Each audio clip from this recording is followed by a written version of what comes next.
और दिल्ली में इस समय तो काफ़ी ठंड है, लेकिन चुनाव की गर्मी काफ़ी ज़्यादा ही रहती है हर वक़्त, क्योंकि प्रवक्ता बहुत अच्छे हैं। तो क्या उनके हॉरोस्कोप में वापस से अभी जो फरवरी 2025 में चुनाव होने हैं, वो उनके फ़ेवर में आ सकते हैं? तो हमें ये जानना बहुत ज़रूरी है कि अगले साढ़े 7 साल उनके कैसे रह सकते हैं। और आज से पहले भी अगर देखा जाए, इंदिरा गांधी जिन पे साढ़े सती हुई, और कितने ऐसे लोग जिन पे साढ़े सती हुई, वो फेम पे भी गए और उसके बाद नीचे भी आए। तो up and down, rise and fall सबके साथ होता है, और साढ़े सती जनरली उस चीज़ को एलिवेट कर देता है। आज हम सिर्फ और सिर्फ बात करने जा रहे हैं अरविंद केजरीवाल, क्योंकि वही फेस है पार्टी का, और वो एक फॉर्मर चीफ मिनिस्टर रह चुके हैं, और आज की डेट में उनको या उनके सितारे कितने स्ट्रांग हैं। क्या कहते हैं अरविंद केजरीवाल के सितारे? और बहुत ही जल्द दिल्ली के अंदर फरवरी में लेजिस्लेटिव असेंबली के चुनाव होने वाले हैं। और दिल्ली में इस समय तो काफ़ी ठंड है, लेकिन चुनाव की गर्मी काफ़ी ज़्यादा ही रहती है हर वक्त। Arvind Kejriwal, former chief minister, और अभी उनके साथ पिछले 4 साल 3 साल का अगर हम ट्रेंड देखें, तो काफ़ी चीज़ें अप एंड डाउन हुई है, और काफ़ी तरीके से उनके हॉरोस्कोप से रिलेटेड भी आज हम बात करेंगे। और उनका रोल आम आदमी पार्टी के लिए, और अपने पर्सनैलिटी पॉइंट ऑफ व्यू से, अपने career, political career point of view से उनका प्रोमिनेंट रोल बनता है। अगर वो लोगों को इम्प्रेस करते हैं या लोगों तक अपनी बात को पहुंचा पाते हैं, क्योंकि प्रवक्ता बहुत अच्छे हैं। तो क्या उनके हॉरोस्कोप में वापस से अभी जो फरवरी 2025 में चुनाव होने हैं, वो उनके फेवर में आ सकते हैं, उनके अगेंस्ट जा सकते हैं? किस तरीके से परिणाम आ सकते हैं? क्योंकि जब हम किसी भी दंगल में उतरे, किसी भी जंग में उतरे, किसी भी राइवलरी में उतरे, तो जितने ऑपोजिट लोग हैं उनका हॉरोस्कोप देखना भी बहुत इंपॉर्टेंट है। आज हम सिर्फ और सिर्फ बात करने जा रहे हैं अरविंद केजरीवाल, क्योंकि वही फेस है पार्टी का, और वो एक फॉर्मर चीफ मिनिस्टर रह चुके हैं, और आज के डेट में उनको या उनके सितारे कितने स्ट्रांग हैं। देखिए, उनकी डेट ऑफ बर्थ है 16 अगस्त 1968। रात के 12:30 बजे हरियाणा में उनका जन्म है। ये जो टाइम ऑफ बर्थ है बहुत इंपॉर्टेंट है, क्योंकि टाइम ऑफ बर्थ इंटरनेट से मैंने देखा, सर्च किया, तो मुझे पता लगा रात के 12:30। अब अरविंद केजरीवाल एक बहुत अच्छे प्रवक्ता, बहुत अच्छे स्पोक्स पर्सन, बहुत अच्छा अपनी बातों को आगे तक रखते हैं। तो जब भी एक इंसान के अंदर ये खूबी हो, तो उनका मरकुरी प्लेसमेंट चेक करना बहुत ज़रूरी है। चाहे वो किसी भी चीज़ के बारे में बात करें, इम्प्रेसिव एक बात करते हैं, जो मैंने पर्सनली नोट डाउन किया, तो मरकुरी प्लेसमेंट चेक कर रहा था। मरकुरी की प्लेसमेंट जो उनके चार्ट में आती है, लियो के अंदर है। और मरकुरी की जिस तरीके की प्लेसमेंट बन रही है, बहुत स्ट्रांग बनती है। और मरकुरी उनको वेल्थ, मरकुरी उनको करियर, मरकुरी जैसे आईएएस उन्होंने किया था, तो वो भी मरकुरी। और मरकुरी कहीं ना कहीं उनको एक ब्यूरोक्रेट, मरकुरी उनको एक पॉलिटिकल फेम, करियर देता है, और मरकुरी ने ये सब उनको ब्लेसिंग्स दी। अब बात करते हैं उनका मून साइन।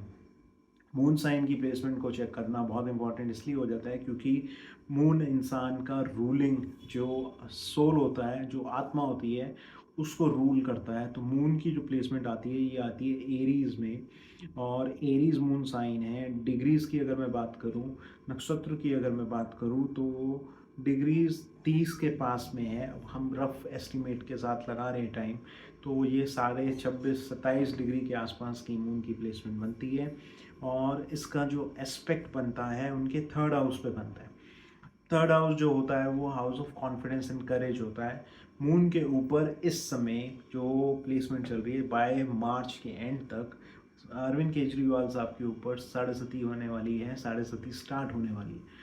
तो हमें ये जानना बहुत ज़रूरी है कि अगले 7.5 साल उनके कैसे रह सकते हैं। और आज से पहले भी अगर देखा जाए, इंदिरा गांधी जिन पे साढ़े सती हुई, और कितने ऐसे लोग जिन पे साढ़े सती हुई, वो फेम पे भी गए और उसके बाद नीचे भी आए।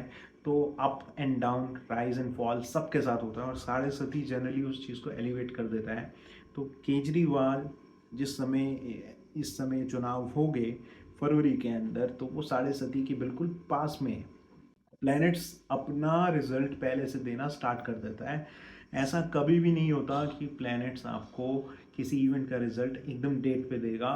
प्लैनेट पहले ही उसका रिजल्ट देना स्टार्ट कर देता है, और उस जर्नी को या तो डिफ़िकल्ट करता है या ईजी करता है। तो मेरा ऐसा मानना है, उनका चार्ट देखने के बाद, मैंने सिर्फ 2 प्लैनेट्स के बारे में बात करी। केतु और राहु को नहीं भूल सकते, क्योंकि केतु और राहु उनके जिस साइन में बैठे उसी साइन में उनका गोचर हो रहा है पिछले 18 महीने से। तो मुझे ऐसा दिखता है कि फरवरी में उनका, सिर्फ मैं उन्हीं की बात कर रहा हूँ, कहीं ना कहीं उनका जो प्रोमिनेंट रोल है, जो सन, जो क्योंकि गवर्नमेंट को, लेजिस्लेटिव असेंबली को, किसी भी सिस्टम, गवर्नमेंट सिस्टम, इंस्टीट्यूट को सन की प्लेसमेंट देखना, जानना, समझना बहुत ज़रूरी है।